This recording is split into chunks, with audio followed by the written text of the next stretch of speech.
event sponsors, which is the Paw Paw Area Chamber of Commerce, the Career Leader, and Freshwater Church. I'd like to welcome you to this is our third Community Candidate Forum that we've done here. My name is Jason, and I'm currently the Chamber President as well as a parishioner here at the church, and I'll be the moderator for the forum tonight. I'd like to also just, on a side note, thank Premier Catering and Van Buren Coffee Company, two great local businesses that provided some brownies and coffee for us tonight. That was very generous of them, so thanks to them also. I just want to say a few words about the forum, the format, how we're going to do things to give you guys an idea how this is going to look. So we started the idea by limiting the forum to elections at the county level. So we have Michigan Senate, Michigan House, and county commissioners, as well as the road commission represented. We received many other inquiries to include other municipal government races as well as school board races, but there would have just been way too many people up here and we'd never get through it in 90 minutes. So we kept it at the county level because it impacts the most people. We then invited only candidates who had someone running against them. So candidates that are running unopposed, they were invited to attend the forum, but they were not going to participate on the stage. So if you find yourself in, say, a district where you have a county commissioner that's running unopposed, doesn't mean it's not important. You should talk to them and find out what they're doing and so forth, but we have people up here that are running with opponents, because the goal was to give voters that are facing a decision in those races a chance to hear from all the candidates. So we're going to spend 90 minutes with these folks tonight, and obviously spreading that time around and trying to get in as many questions will make it next to impossible to cover every topic, but our hope is that the limited time here with these folks that have generously come in will give you a good snapshot of each candidate and how they would govern. And if you're just arriving and missed our meet and greet beforehand, I'd encourage you to stick around afterwards, because the candidates are going to be back out there for a short time after the forum, and you can ask some additional questions if you didn't get something in your mind covered during this portion. So we're not doing a debate tonight. Candidates are not going to be addressing each other directly. We're going to start with each candidate giving a 2-minute opening statement to introduce themselves, and then we'll get to the questions. The first candidate will have 2 minutes to respond. The following candidates will have 1 minute to do a follow-up. Each candidate will have the same number of questions in the lead and the follow-up slots, and the order in which the candidates received those questions was determined by random drawing. We're trying to be super impartial and fair. And finally, the questions were selected or written by a panel of 4 community members. And if our candidates stay on time, hint, hint, hint, and don't go too far over when our lovely ladies in the front give them the stop sign, we've allowed each to have a 1-minute closing statement as well. But if we run long, we'll have to probably cut that because we want to keep it to about 8:30. So in an attempt to be as impartial as possible, I'm going to introduce the candidates real quick.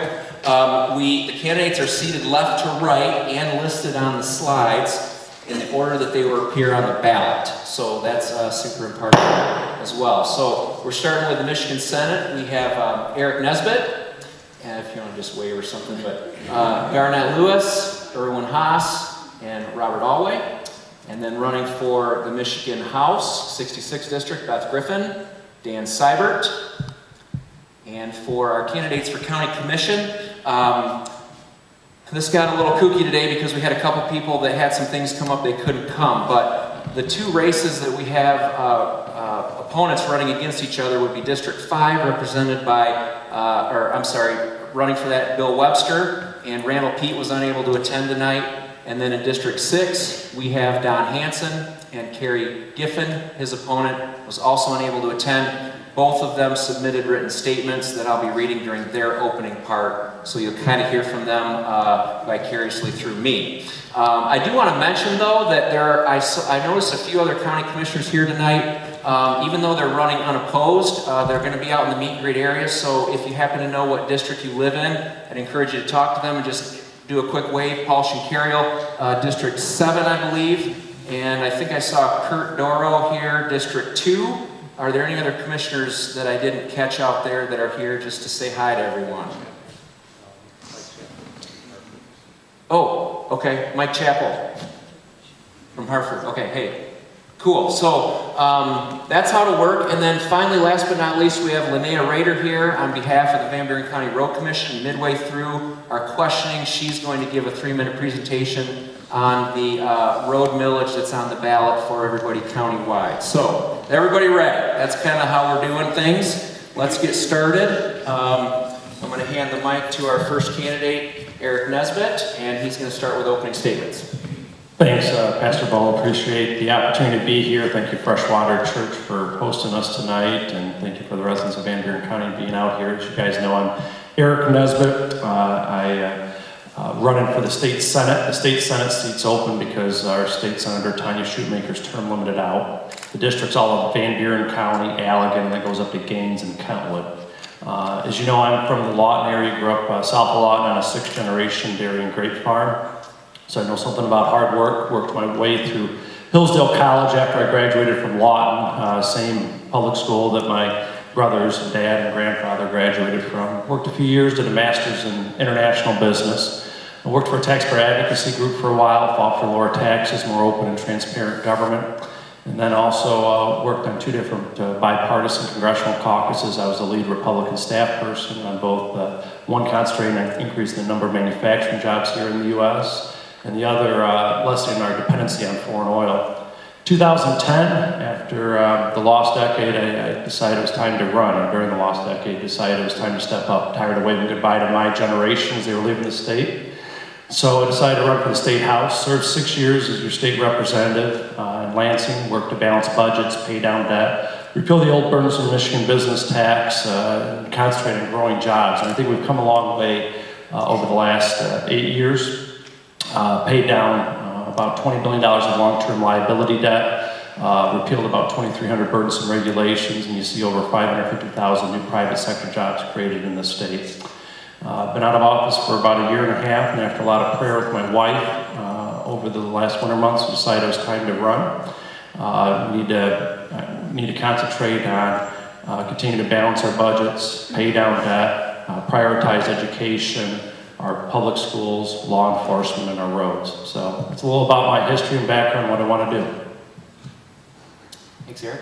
Garnett? All right, good evening. Hi. My name is Garnett Lewis. I live in Saugatuck, and I've been there for about 4 years. My background, really quickly, have a doctorate in higher education administration and 30 years of experience in higher ed administration. Retired from Central Michigan University in 2009 from the teacher education program. So for me, education and educational funding is the most important issue. Born and raised overseas. My father was Air Force, lifetime in the Air Force. My mother was a native German. So I was very fortunate to be born and raised overseas and learn a second language.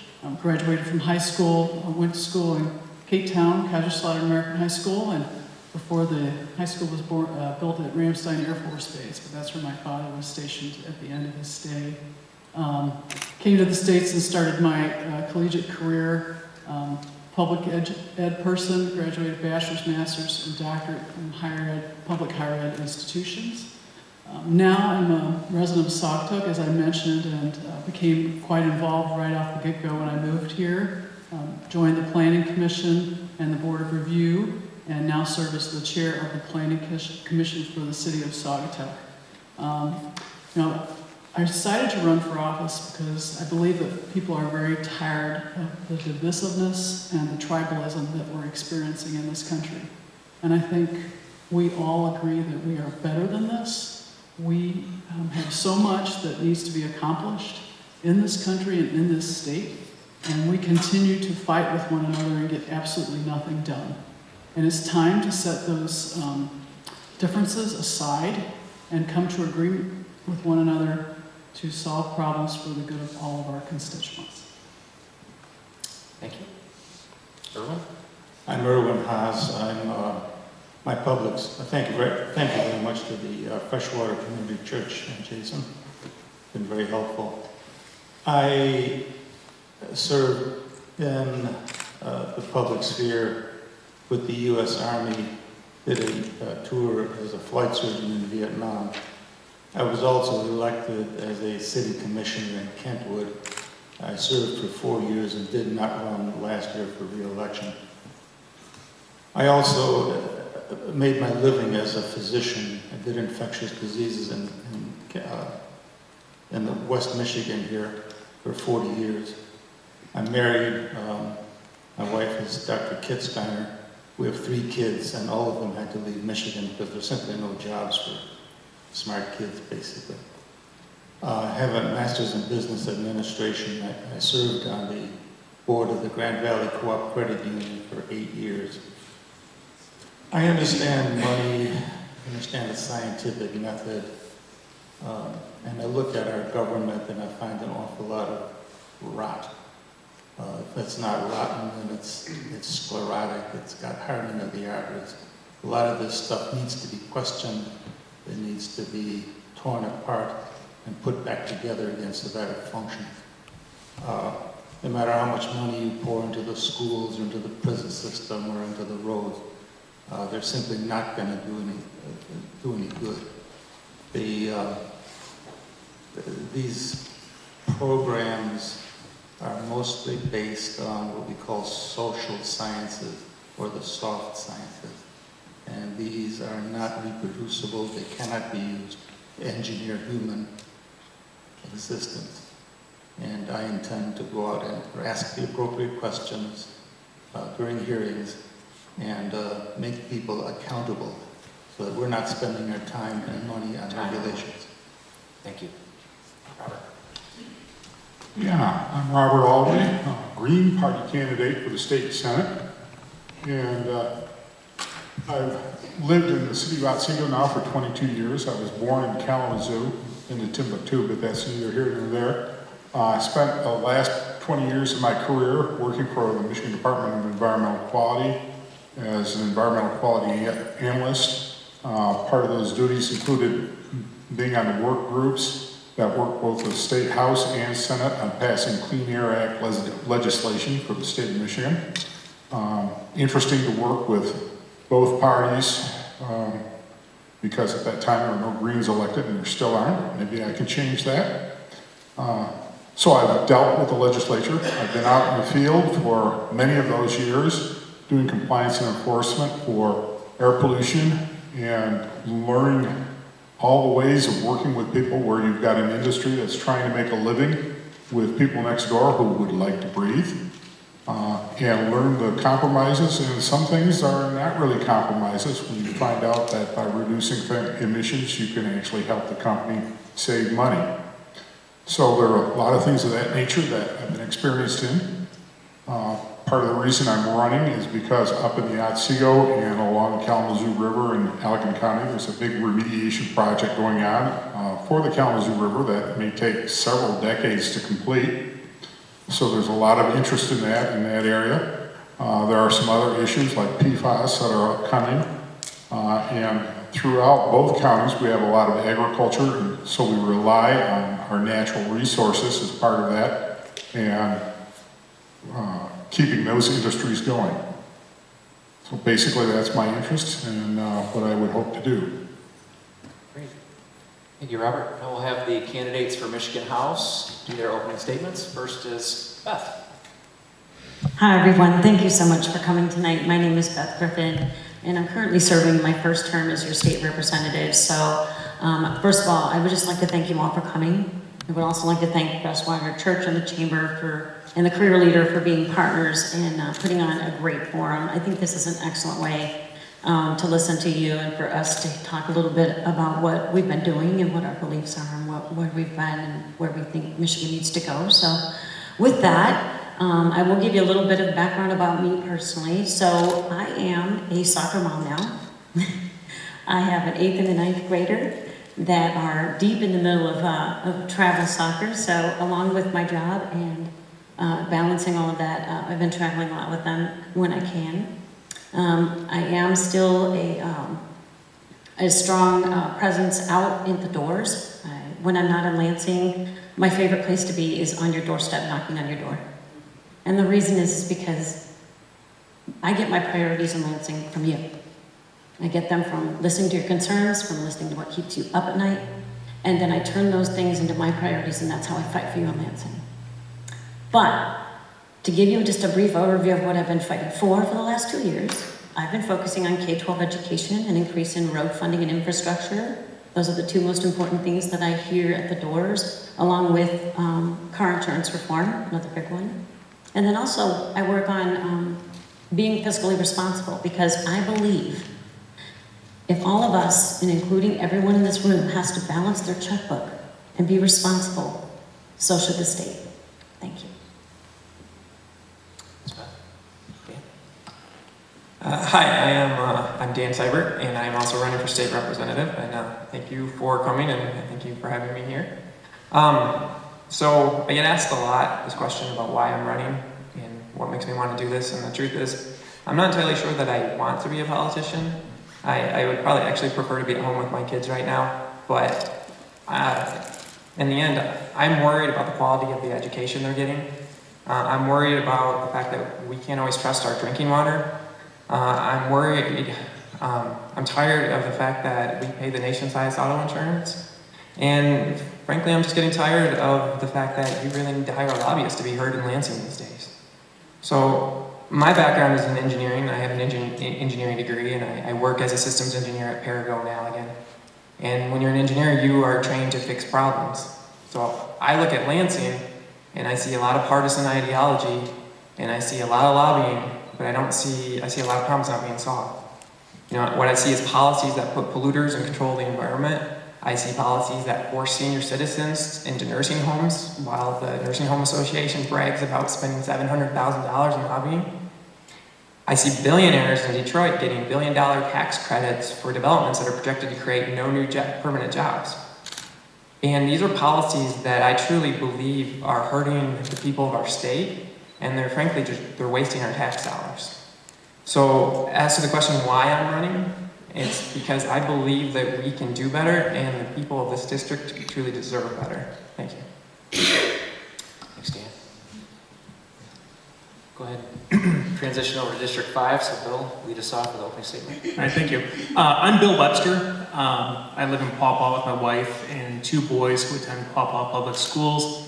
Born and raised in Southwest Michigan, and grew up on a hog farm. We actually had a bit of everything. We had hogs, cattle, sheep, turkeys, hay, had all kinds of stuff. Both my parents are auto workers.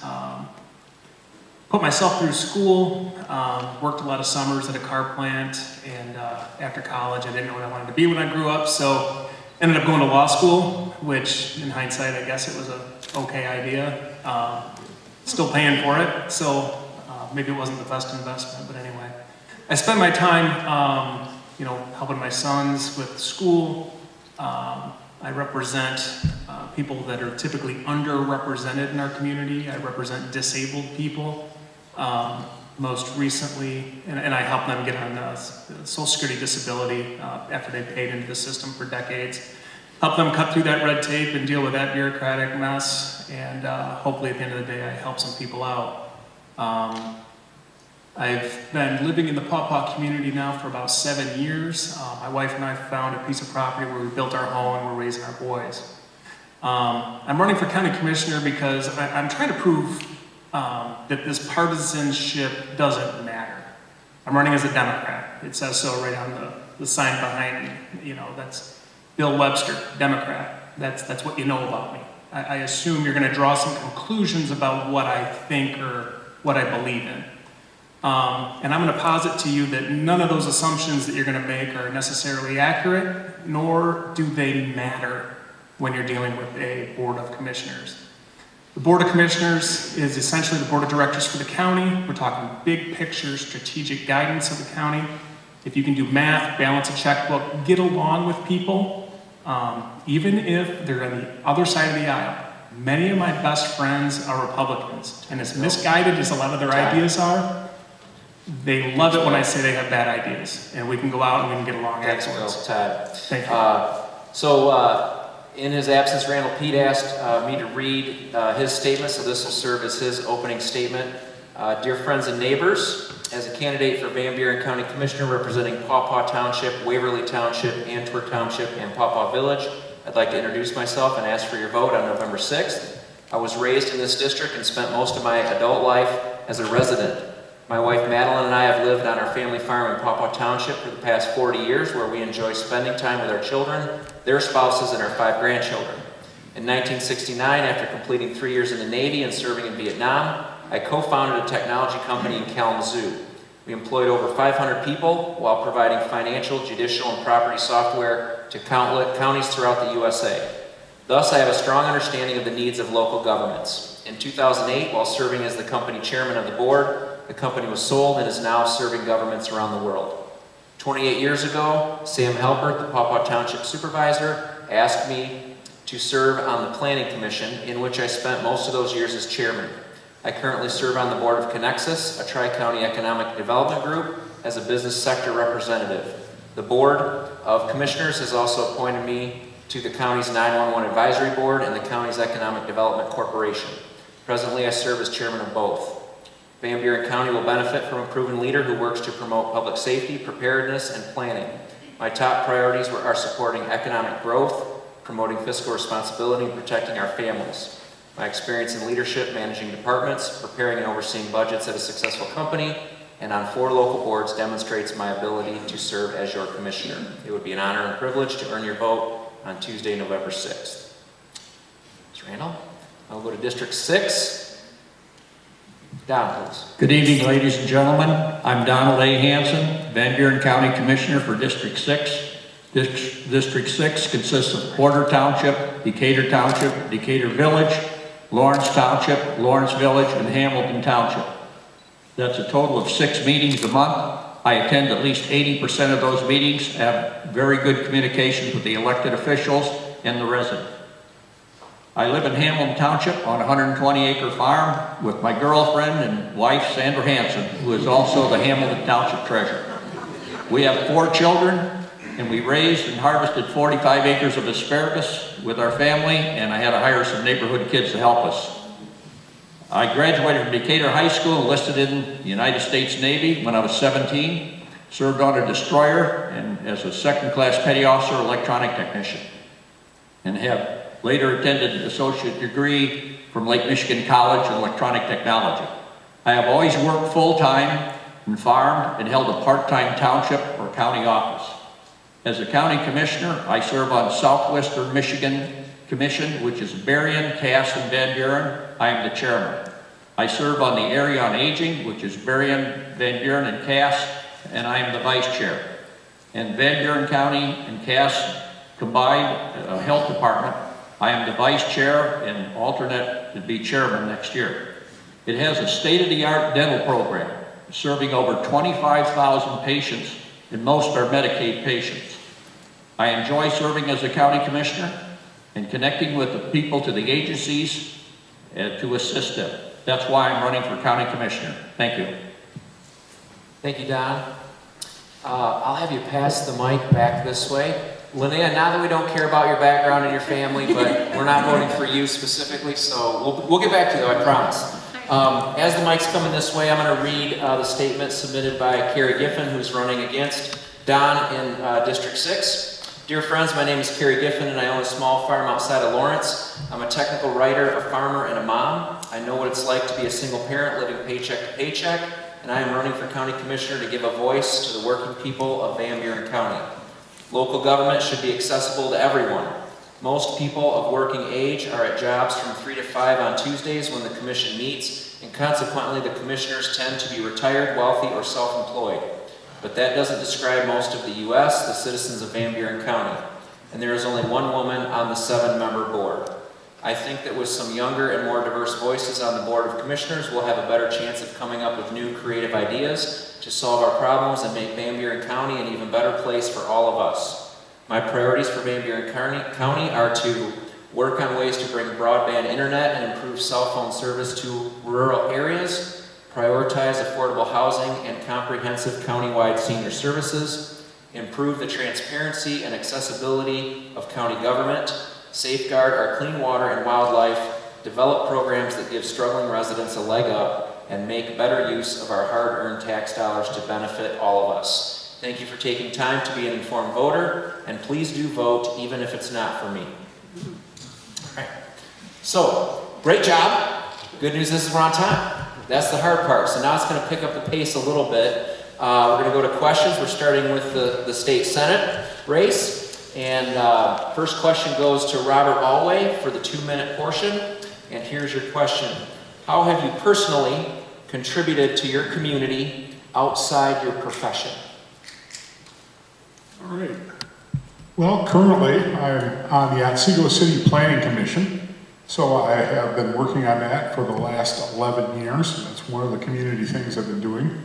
In the past 6 years or so, the city of Otsego has become a Main Street community, and I'm participating on the Economic Vitality Committee with that, trying to bring businesses to our downtown.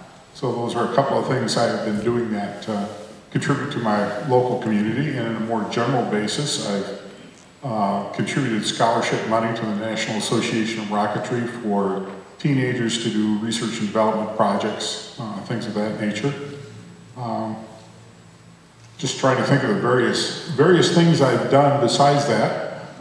One time I was on the City of Otsego Pay Commission, but they only allow you to be on one commission at a time, so now I'm on the Planning Commission. And I cannot think of any additional things, but those will have to do for now. I'll pass it on to the next member. Thank you. Next one will be, to answer, will be Erwin for 1 minute, please. Yeah, I served on the Kentwood City Commission. I got on because I pointed out that they had $30 million in debt, and no one in Kentwood knew about that. It kind of shocked a lot of people. I beat out an incumbent. While on the commission, that $30 million was shrunk down to around $23 million. There were no new taxes, and we did not start out in any wild, dreamy programs. They tried to support having new parks and so on and so forth with bogus studies, and I blew those away. So I think that I saved them a whole bunch of money.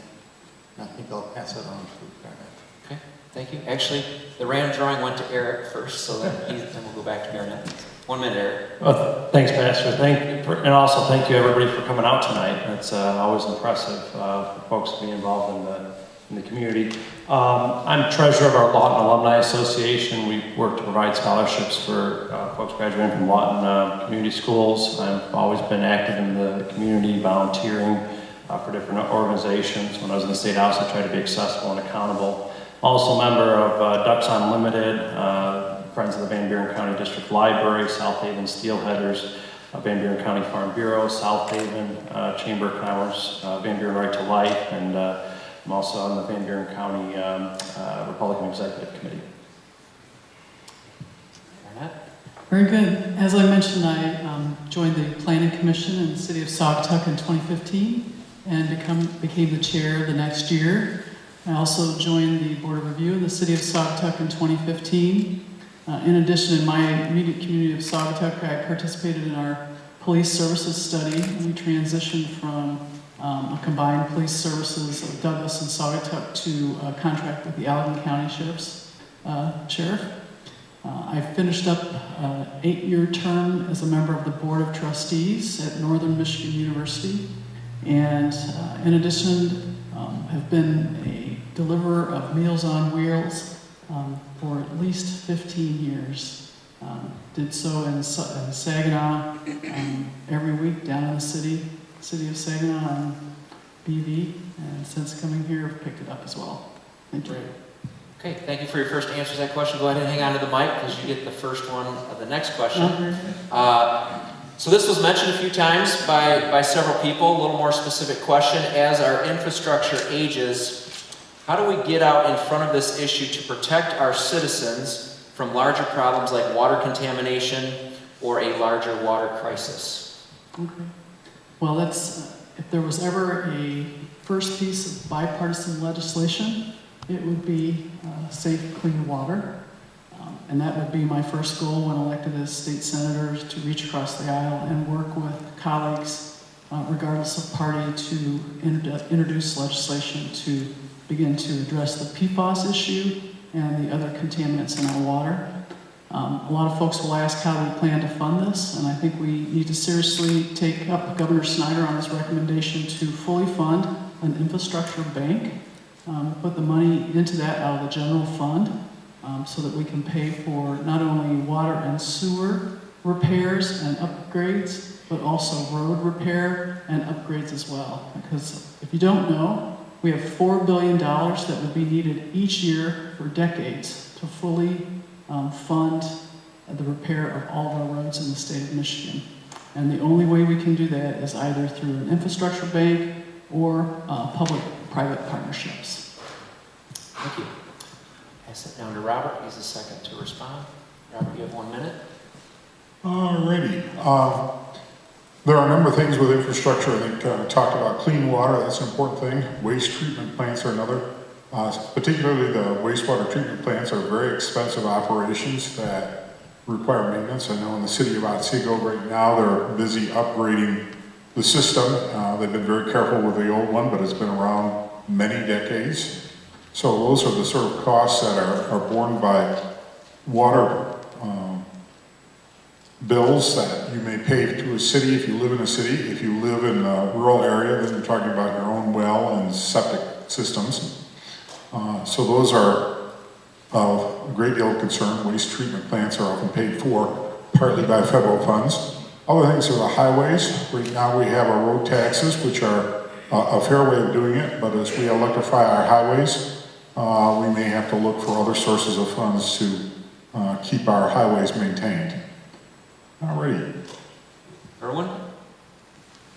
Yeah, I'm the skeptic about all of this stuff, and I'm not going to be popular. You look at the lousiest roads in the country, and you punch in Michigan, it's got 10 articles saying lousiest roads in the country. And if you punch in Indiana, Ohio, Wisconsin, Pennsylvania, you find exactly the same statements. I'd very much like to know that we really do have the lousiest. I do know that lousy roads are distributed unequally. If you go over towards the Flint area, they're gravel.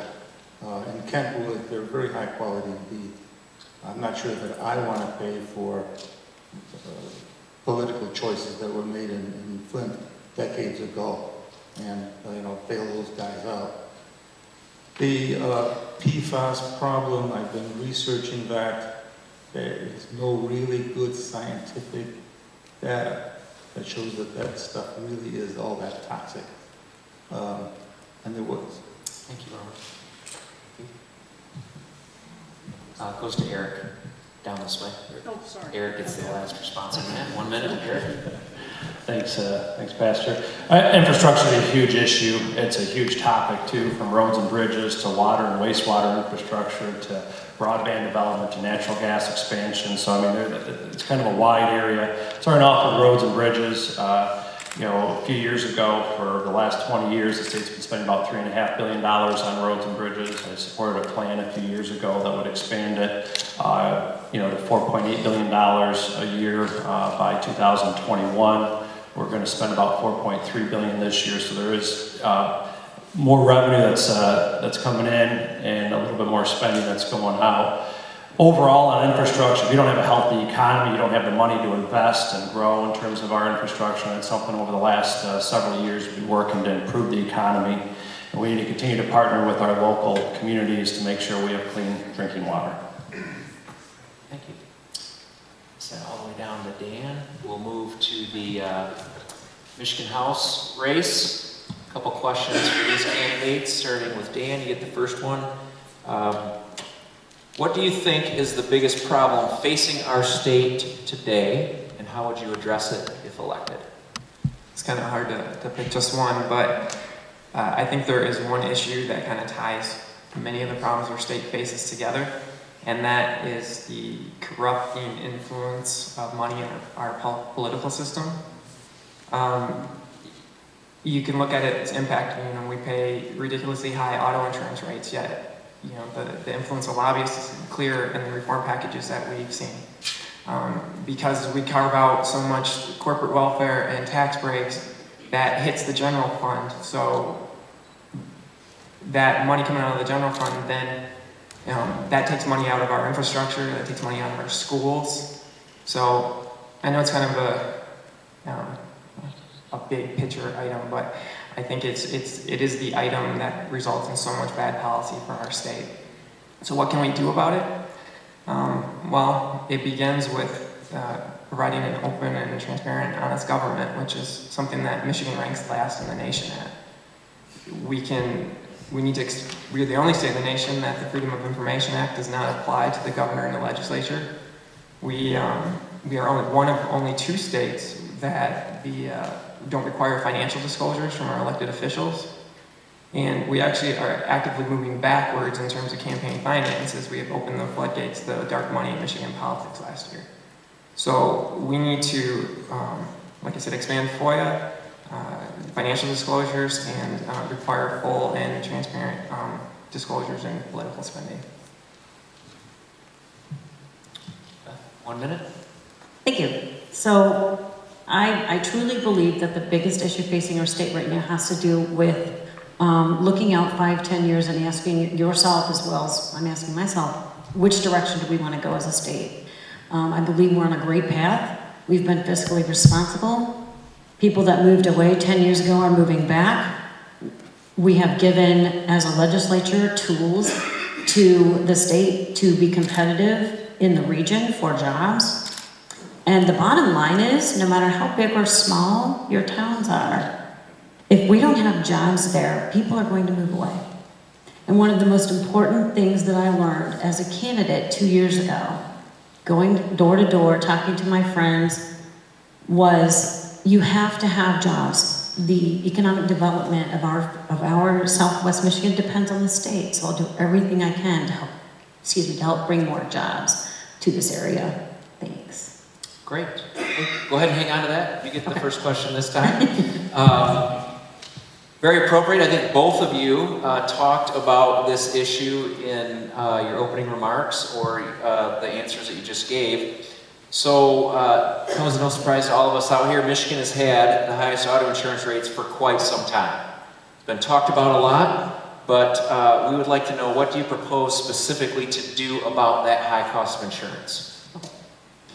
Auto no-fault reform is too expensive. I've had 2 people in the last 2 years tell me they actually liked it.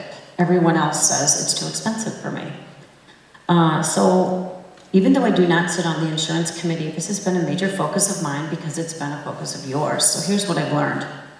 And yes, I did vote on a major reform package for auto no-fault reform about a year ago, but it failed to pass the House. So what happens is when that happens and the bill fails, we look at it again, we take what we can from it, and we start over. We start trying to solve the problem again. So where we are right now in the legislature is we're honestly looking at several different bills that are sitting in insurance. There are 2 specific ones that I believe have the best chance, in my opinion, to hopefully pass in lame duck, and I will be pushing for this. The first one has to do with creating a fee schedule for hospitals. And some of you may know this, may know about this, but if you don't, I'll explain a bit. If you break your arm in your front yard, let's say you're working a job and you break your arm, you go to the ER, you get an x-ray, and they charge you a rate, let's say $1,000. And because you were on the job, it was workers' comp, so there's a cap on that. They can't charge you more than X amount, let's say it's $1,000. If you break your arm in a car accident and you go to the ER, same x-ray, they can charge you whatever they want. And the reason is because there's no cap on charging for services at a hospital if you're in an auto accident. I think that's ridiculous. I think it should be capped at the same rate that workers' comp is. And I think that that's one reform. It's common sense that we can do.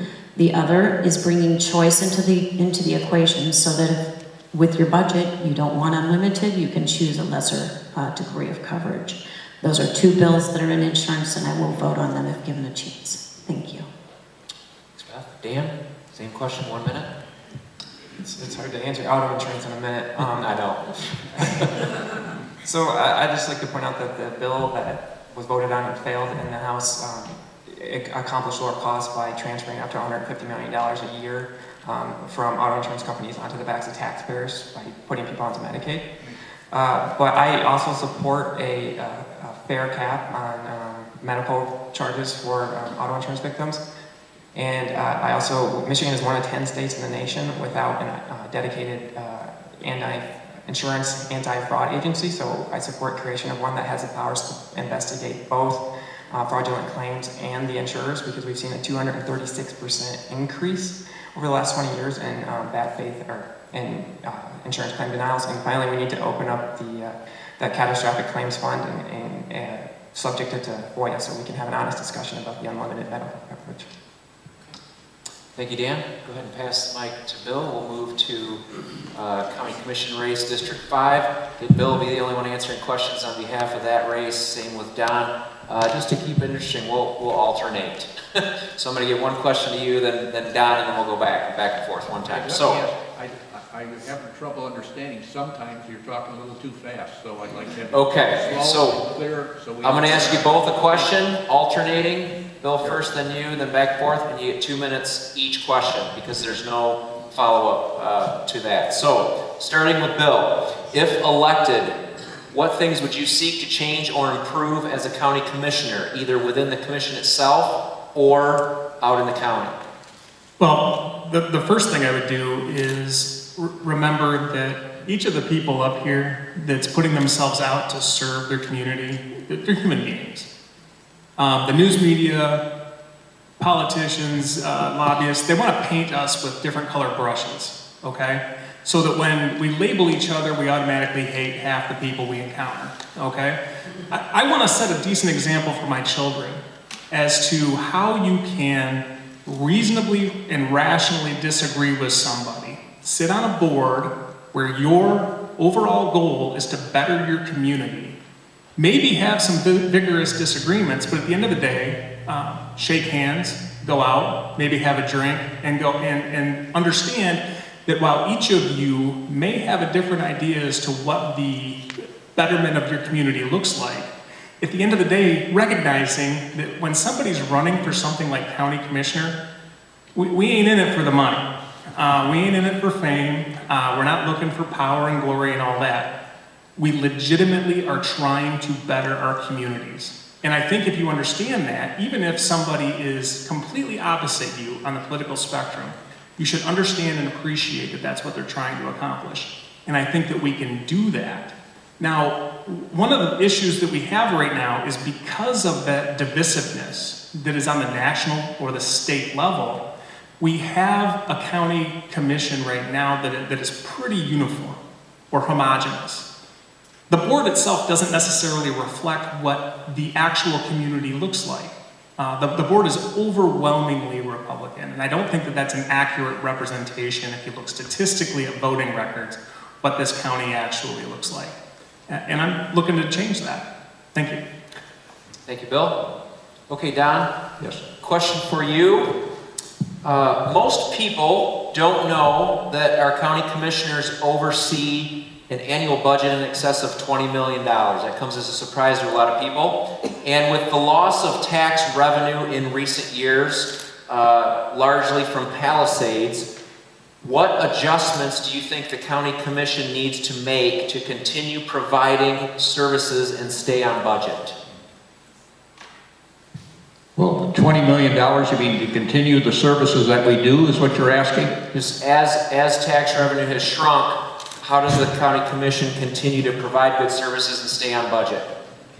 Well, I think we have to, like the old adage, when you need a helping hand, you need to look at the end of your arm. There's a lot of steps we have to do. It's just like with the road situation, which you see coming up, that's a really tough one, but because of, like with the state, we only get back about 35 cents of every dollar as far as Act 51. But with a township or with a county, whatever mill goes there, you spend it's for specific. It has to be used for that.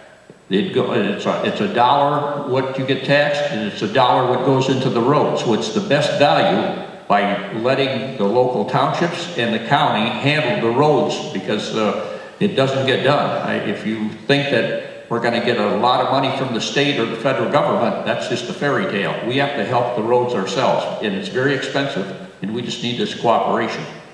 Okay. Thank you. All right. Bill, next question. What specific issue or topic from your district, District 5, do you think is important to be addressed by the county commission?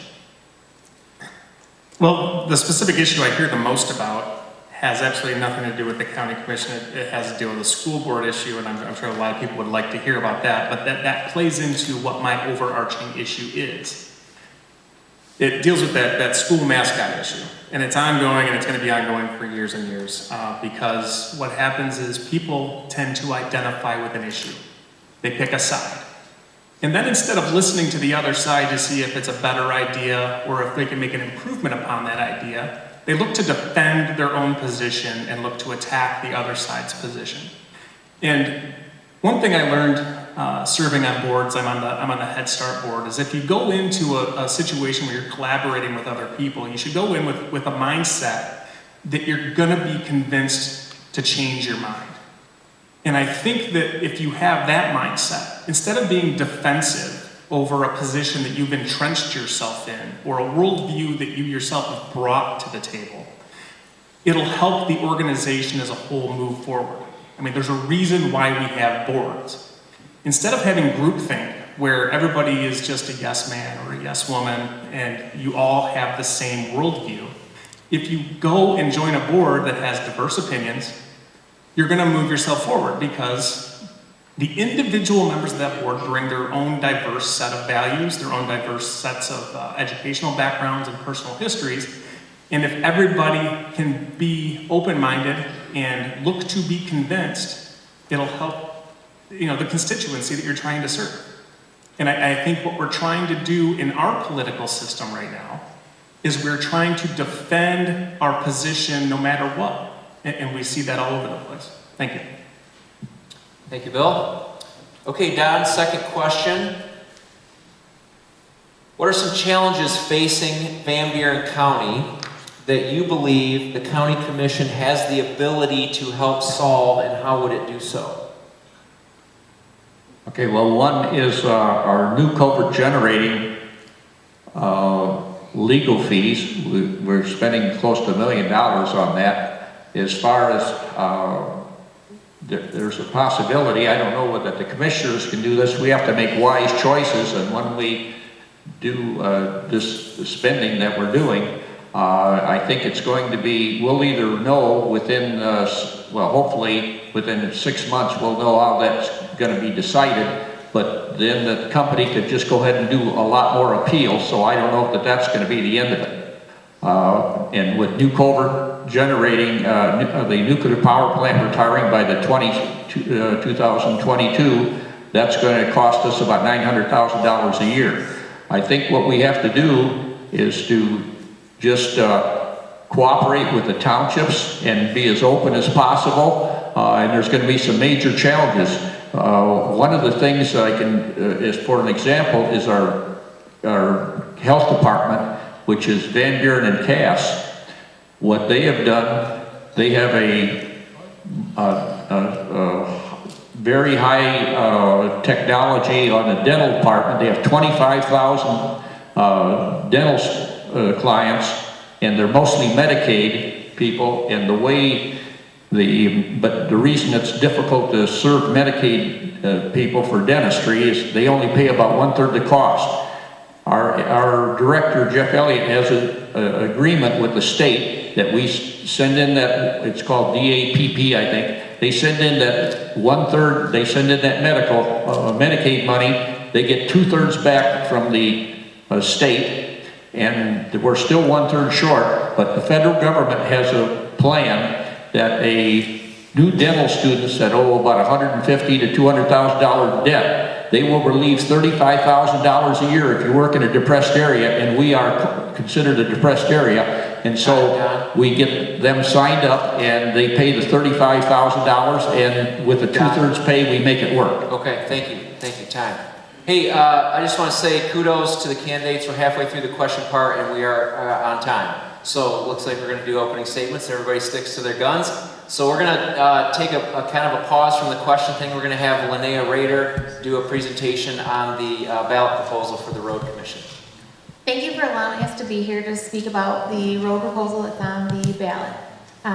We feel very strongly that we want to provide information to the voters of our county. This ballot proposal is very important to the economy and every resident in Van Buren County. Our roads are critical to every facet of life for each of us, whether it's economic development, schools, emergency services, families and seniors, farmers, tourism, or anything else. Our infrastructure is very important and our roads are failing. None of us are happy about it. As we speak with our county commissioners, we often hear one of the greatest concerns that they are hearing from our residents is the infrastructure, the condition of our roads. So it is time for us to do something. The one choice we really cannot afford to do is to do nothing. So with this proposal on the ballot, it is now our chance to do something. We will not be able to fix every road in Van Buren County with this millage, but it is our opportunity to bring the primary road network, those roads that we use to get to different places, get to the store, get to school, get to work, get those roads into an average good condition. Currently, we have 350 miles of road in Van Buren County that are our primary system. And of those roads, 235 miles of those primary roads are in poor condition. This is unacceptable. We receive our funding through the state through the gas and registration fees. It's known as the Michigan Transportation Fund, or MTF. They provide money that's necessary for our routine maintenance, snow plowing, pothole patching, tree removals, mowing, gravel grading, all sorts of the services that the Road Commission provides. They're also used to improve roads, purchase equipment, maintain facilities. They're used to do all sorts of, purchase everything that we need to do the road system, but unfortunately they only go so far. The recent boost in road funding that was voted in 2015 began in 2017, and it's a very hot topic with the public. We all thought it was going to fix everything, and unfortunately it just falls short. In 2017, the increase was about $2 million. In my checkbook, that would be amazing. But unfortunately, when you have cost of roads, it doesn't go as far as it would for all of us. In 2017, we were able to purchase a replacement plow truck, add an additional 10 miles of primary seal coat, and start some road projects. And that's as far as that money goes. And each year we're trying to make those decisions and figure out different ways that we can utilize those funds to go as far as possible. So, in short, just to kind of wrap it up, we appreciate anyone taking the time to come to see us. We have several public information meetings scheduled. We have one tomorrow from 11 to noon in Lawrence. We have another one next week in South Haven. So if you have questions, please contact us. Thanks, Linnea. All right, Mike's going to come back down to Dan. We're going to come back to the House candidates. So, question to you guys, question number 3. If elected, obviously you would be joining our state Congress, who's tasked with writing laws for us. So if you were elected, what would be your top 3 legislative priorities? Yeah, that's a great question. The title of the job is representative, so to me the priorities are actually set by the constituents in our district.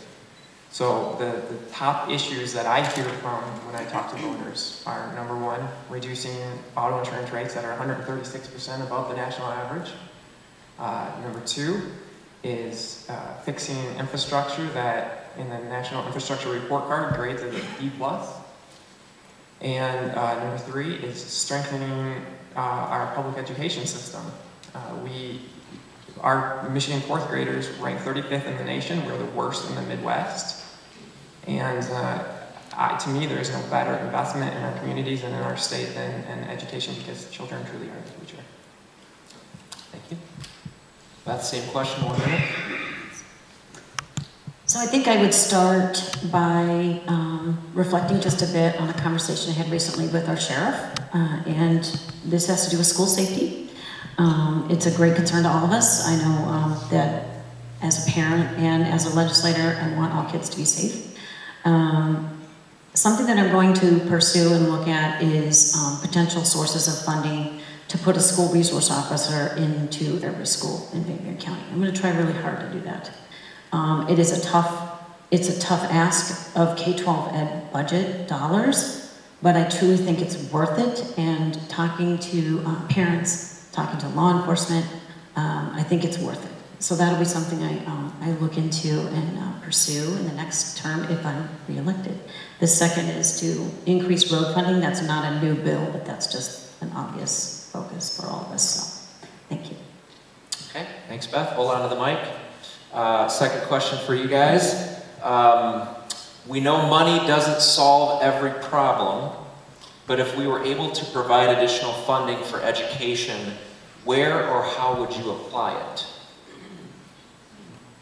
We'll refer to my other question answer for just one moment. But in addition, I would also, because I taught special ed for a year when I was at Parchment Middle School, and then taught 5 years of English in the 8th grade, I've always looked deeply into two things in education on the education committee. One is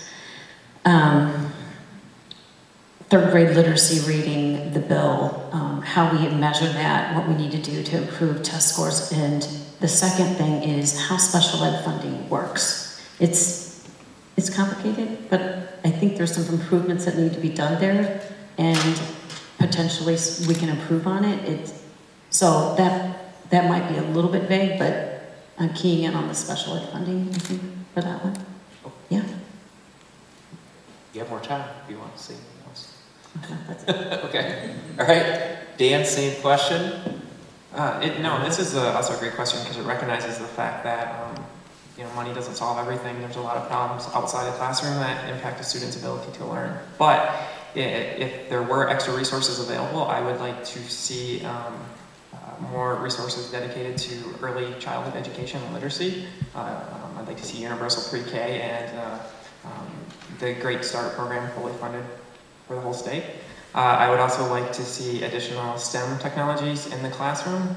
I think that's just the way our economy is going, and it's the best way to prepare students. And then Van Buren ISD has a great vocational education program, but I would like to see it more funding into it to provide access to more students, and actually in the individual schools. Thank you. All right. Pass the mic all the way down here to the end. Eric gets the first question in the next round for the Senate candidates. Okay, here we go. It's come up a number of times. A roads question. We're still talking about roads. Even in some of our ads, they're called the blank roads now. What specifically needs to happen in order for the roads to actually be fixed and not just talked about the next time we do a candidate forum like this? Well, I think over the last, you saw it, and there was about 20 years in the 90s and the 2000s where road funding, I don't think, was a priority in terms of putting the down payments of what's there. Over the last 8 years, the state has grown the amount of resources dedicated to roads from $3.5 billion to $4.3 billion this year. It'll go up to $4.8 billion in 2021. So there's an increasing amount of actual funding coming from the state. Now I get it, the formula is about 40% goes to your county road commissions, about 40% goes to the state MDOT, and about 20% goes to cities and villages is part of that. And so MDOT, of course, over the last, I think about 3-4 years, we've seen here in Van Buren County about 30 miles of M roads that have been repaved in terms of dedication of road funding. There's a lot that needs to be done to our interstates and our M roads. The amount to the county road commissions and the cities and villages have continued to increase over the next few years, and I think over the coming years we need to continue to prioritize the funding here at the state level. There's also the challenge of federal dollars in terms of that's been stagnant for about 2.5 decades now. And so I think the federal government collects the money, it goes to DC, and then comes back and tells us how to spend the money. We can't just spend it on how the state feels is best. That comes with a lot of strings attached. I also believe that 100% of the taxes that are collected at the pump should go to roads and bridges. That'd be about $1 billion more for roads and bridges.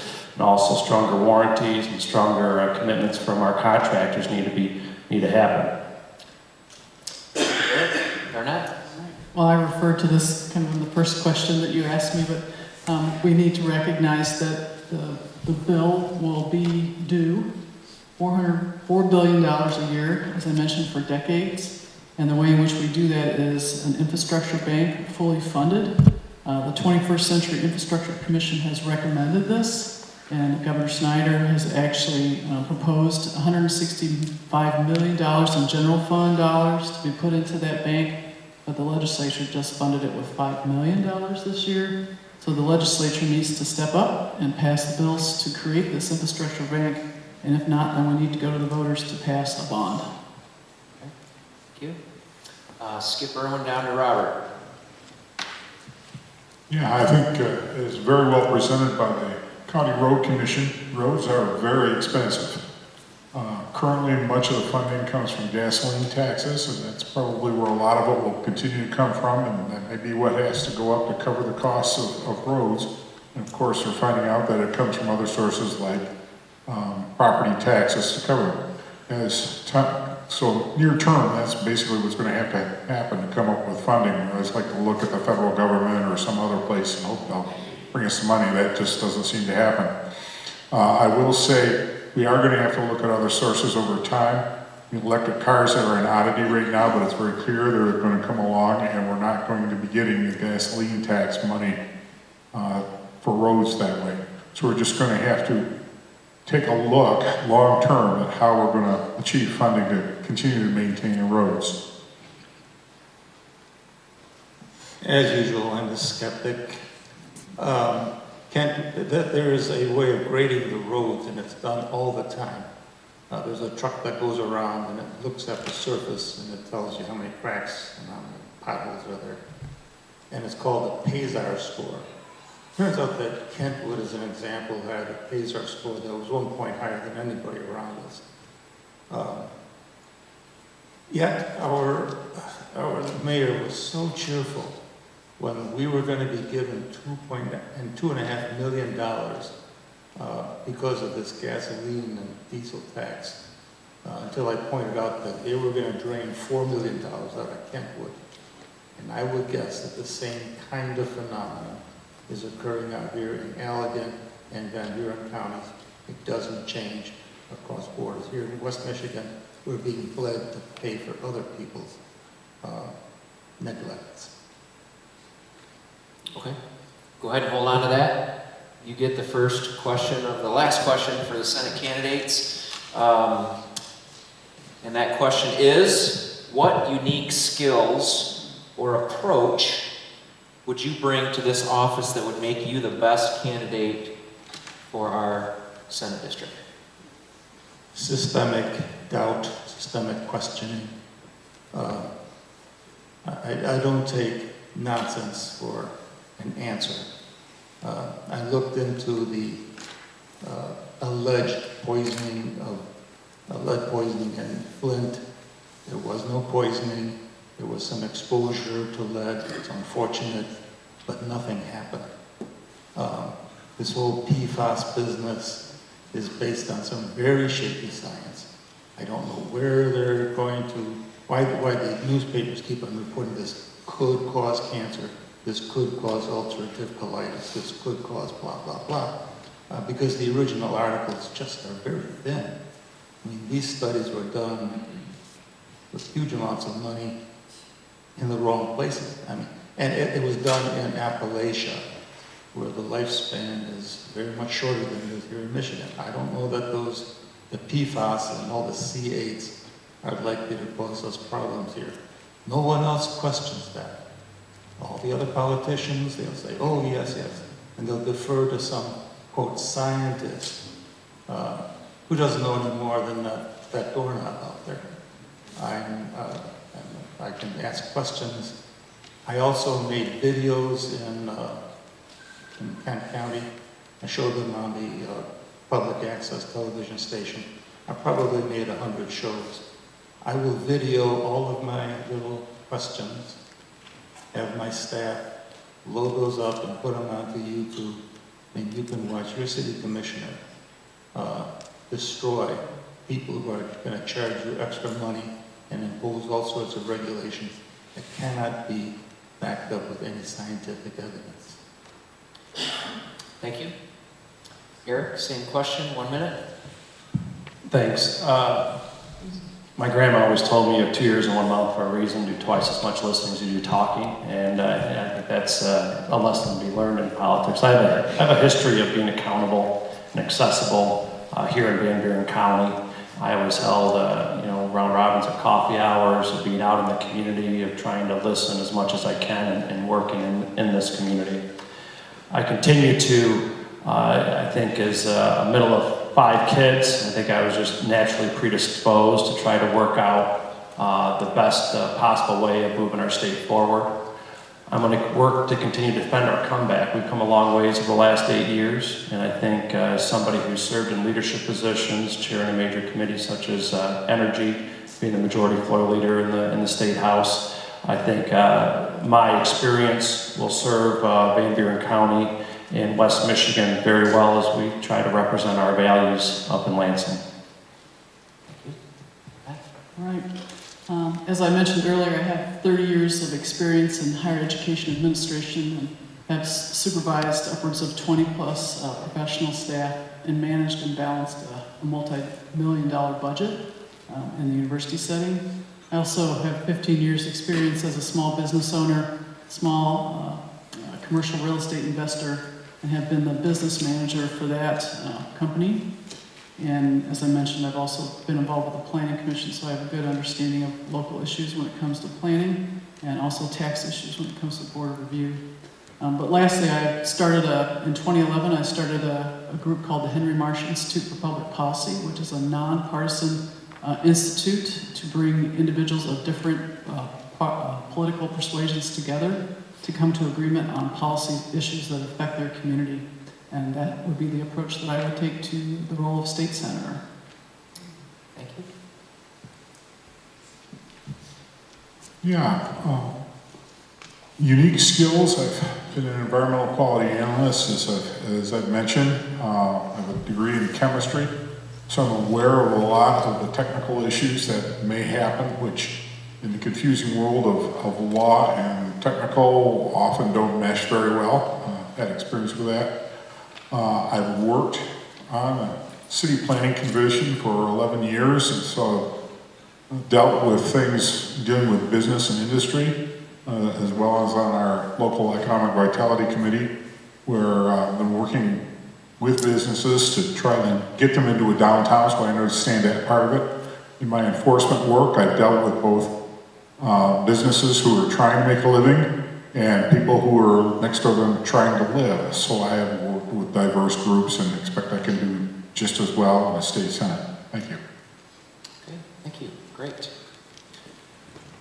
All right, that concludes our question portion. And again, candidates did a great job getting through, not taking all your time and certainly not running long. So we do have time for closing remarks. So we're going to give everybody a minute, maybe even a few extra seconds since we have a few spare moments, but kind of wrap up stuff or say anything that you didn't get to say in some of your questions, and we're just going to work our way right down the table, starting with Eric. Well, thank you, Freshwater. I also want to thank, there's a few countywide elected officials, Susie Romer, County Clerk, and Paul DeYoung, the Register of Deeds, that joined us tonight. They're not on the ballot this year, but it's good to see you. And our State Senator, Tanya Shoemaker, is here also, so thanks for coming. And most importantly, my wife, Tricia, is here, so thank you. It's really about continuing to serve the people of Van Buren County and West Michigan and continue to take our values to Lansing instead of Lansing putting their values on us. I want to ban sanctuary cities. I want to continue to pay down our long-term liability and our debt here in the state so our children and grandchildren don't inherit the kind of debt that we inherited from past politicians.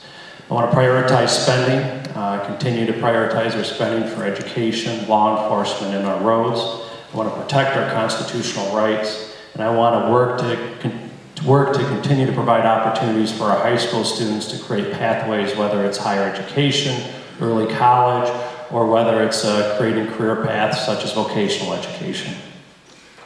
Thank you. Thank you. If you want to see where I stand on the issues and what the issues are that are most important to me, you can go to my website at garnetlewisforstatesenate.com.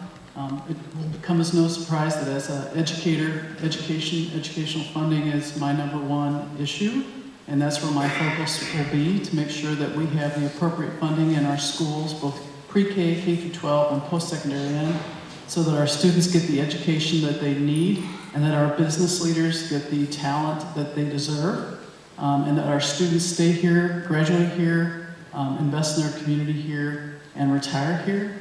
I also, secondly, want to make sure that we invest in our clean water, safe drinking water, and rivers and lakes, and that we put the money into environmental protections that everyone so desperately wants. Thank you. When I take this pen and I drop it, it always falls down. Physics, chemistry, predictable. You can build engineering stuff on that. So this building is built because of physics, chemistry. When you get into the softer stuff, biology, medicine, it's a little shaky. And when you get into the social sciences, psychology, economics, all those soft stuff that they try to teach in the colleges these days, there are no predictable results. They are not reproducible. Yet we are using those to engineer human societies. We are told, what our kids are supposed to learn, how they're supposed to learn it. We're told what drugs to use and not use. All sorts of stuff that is based on no particularly reproducible or very usable information. Well, first I'd like to thank everybody for having us here, and I'll urge you, like the remote correspondents did, please go out and vote. I think most everybody here will, but encourage your friends. The more local the election, the more important your vote is, and yet people seem to think those are less important to vote at, and it's only in presidential years they want to vote for president. And yet we have county commissioners, state senators, and state representatives here. But as far as myself, really appreciate your voting for me if you would be so kind. And I've had experience dealing with state government and local government, and I believe I could do a good job as a state senator. So I will leave it at that and pass it on to the next person. Thank you so much for coming tonight. I do appreciate the time that you took to come and be a part of the very important process of choosing your local elected officials. I am Beth Griffin, I'm your state representative, and I do ask for your vote to be able to go back and serve you for my second term. And I will tell you that what drives me to be a good public servant is absolutely that my kids are watching. So when I go to Lansing, when I'm home, when I'm at the food pantry serving families that I've known for years, I model the respect, I model the bipartisanship, I model the problem-solving skills that I want my kids to show when they're adults. And I just want to thank you all for doing the same thing and for being passionate, but also being truthful and being respectful.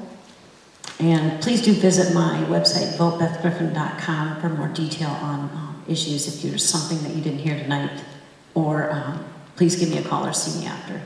And again, I'm asking for your vote. Thank you. So the first question I almost always get when I knock on somebody's door is, are you a Republican or are you a Democrat? And my answer is always the same. Yes, I am running as a Democrat, but I am not running to represent the Democratic Party. I'm running to represent the people of my community. You see, the problems we face aren't Republican problems or Democrat problems. When you drove here, you didn't drive on a red or a blue road. We all live in the same community, and we all share many of the same problems. And so what I ask is, first is please vote, and then number two, take the time to do a little research, and then vote for the person you feel, not by the letter next to the name, but for the person that you feel best represents your priorities. Thank you. Thank you. Well, a lot of people ask me, why are you running to fill a seat on the county board of commissioners? I always come back to the idea of service. Every day at work, I serve my clients. I come home, I serve my children, okay, by trying to be a good role model, decent parent, trying to steer them in the way of service to other people. I'm currently serving on the board of directors for Tri-County Head Start, trying to help at-risk children and families get a little bit of a head start in life. That's the sort of worldview that I bring to this. Now, I'm not running for the Board of Commissioners to fill my time or my calendar as I'm nearing retirement. I'm going to be here a while. My wife and I have invested in this community. We just remodeled a building down the road just east of the high school, the Harvey House. We've sunk roots here, and we intend to be here for quite a while, and I hope to be able to serve this community for years to come. Thank you. There's a couple of things that just come to mind. The opioid crisis that we have is a great challenge, and the state had a grant for 40 opioid beds. They were looking at 5 counties in southwestern Michigan, and they ended up, even though Berrien wasn't quite finished with their jail, we ended up getting the grant. It's 40 beds for opiate addicts are there, so that will be, and it's all paid, so it's more profit for our sheriff's department, and we just did an addition, so that worked out well for us. And getting back to the Van Buren Cass Health Department, they're very resourceful. The director, he hires new dentists that have this medical bill, and the federal government, if you're working in a depressed area, relieves $33,000 a year on their medical bill, and then with the 2/3 that we get, we can do the Medicaid patients and make a profit at it. And the health department, number 2, has saved up $1.2 million from this operation. They're putting that, and they're getting credit. They're building a health department right onto our Van Buren ISD, which is a great marriage because they do phlebotomists, they do welders. And many years ago, I took classes from there, and it's just a great opportunity. They're going to be able to graduate, do the book learning at ISD and the on-the-job training at the health department. So we're going to get plenty of people. We're going to get people to have professions to work in Van Buren County. Thanks, Don. Time. Linnea, Road Commission gets the last word tonight. It's always fun. I really appreciate all the statements and the comments and the conversation that's opened about infrastructure at the stable. And we really hope that it continues. We are very, very hopeful that the residents get the information that they need for this ballot proposal and are able to make an informed decision. But mostly, please contact our road commission. We are here to serve this community and the public. Please contact us with your questions. We would much prefer to answer your questions and have, kind of some of the rumors or the statements that have been going around that aren't necessarily accurate. We're very happy to answer things. We know everyone's not always happy, but we are very, very, very dedicated to providing these services to our community. We hope that everyone, when they go to the ballot, understands what the vote is for and what it will mean for the community and what it would mean if it does not happen. But again, call the road commission, check our website out, check out our Facebook page. Just remember, we are still humans. Please be nice. And please just remember, we truly believe that at this point, the one thing we really cannot afford to do is nothing. Thank you very much. Well, I'm guessing that everyone up here would agree that running for office is a grueling job, and you guys are putting yourself out there. Really appreciate you being here, and if you get elected, then you're putting yourself out there for a largely thankless job that is going to make your life much more difficult, and you're doing that in order to serve us. So I would love if everybody here would give them a round of applause and say thank you for doing that. We really appreciate you taking the time to be here and help us make more informed decisions when we go to vote. So we're going to dismiss. I just want to give kudos to everybody too for getting through this on time. I was really nervous trying to squeeze in that many questions, and you guys did great. So we're going to have a little more meet and greet over there. So if there's any questions that you guys didn't get answered or you want to follow up on anything, Hopefully these guys can stay, but we're going to let them exit the room first and get back out to kind of their tables and stuff. And there's tons of refreshments out there, so please don't go home without doing that. Thank you very much for coming. And as everybody said, I believe, don't forget to vote on November 6th. So have a great night.